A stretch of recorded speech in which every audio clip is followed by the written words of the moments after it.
DG ಕಚೇರಿಯಲ್ಲಿ ಇಂದು ಗೃಹ ಸಚಿವರು ಮಹತ್ವದ ಸಭೆ ನಡೆಸಿದ್ದಾರೆ. ಕಳೆದ 2.5 ವರ್ಷಗಳಿಂದ ಪೊಲೀಸ್ ಇಲಾಖೆಯ ಸಾಧನೆ ಸುಧಾರಣೆಗಳ ಬಗ್ಗೆ ಸಂತಸ ವ್ಯಕ್ತಪಡಿಸಿದ್ದಾರೆ. ಇಲಾಖೆಯಲ್ಲಿ ತಂದಿರುವ ಬದಲಾವಣೆ, ವ್ಯವಸ್ಥೆ, ಕಾರ್ಯವೈಖರಿಯ ಜೊತೆಗೆ ಪೊಲೀಸರಿಗೆ ಅಭಿನಂದನೆ ಸಲ್ಲಿಸಿದರು.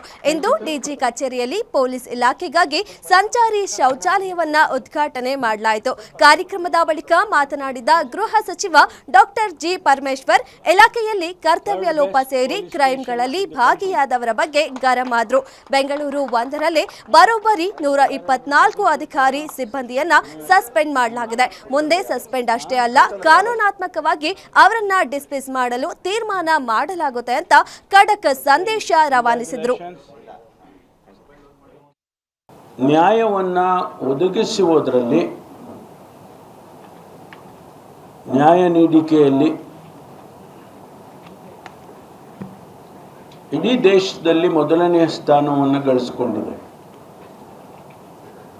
ಇದು ನಮ್ಮ ಯಾರ ಅಸೆಸ್ಮೆಂಟು ಅಲ್ಲ. ಇದು ಇಂಡಿಯಾ ಜಸ್ಟಿಸ್ ರಿಪೋರ್ಟ್ ಅಂತ ಹೇಳಿ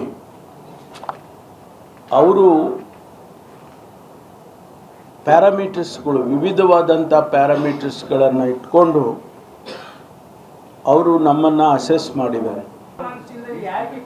ನೀವಾದರೂ ಇನ್ವೆಸ್ಟಿಗೇಟ್ ಮಾಡಿ ಪರಮೇಶ್ವರ್ಗೆ ಲಂಚ ಕೊಟ್ಟಿದ್ದಾರೆ ಅಂತ ಹೇಳಿದ್ರೆ 1 ನಿಮಿಷ ನಾನು ಇಲ್ಲಿರಲ್ಲ.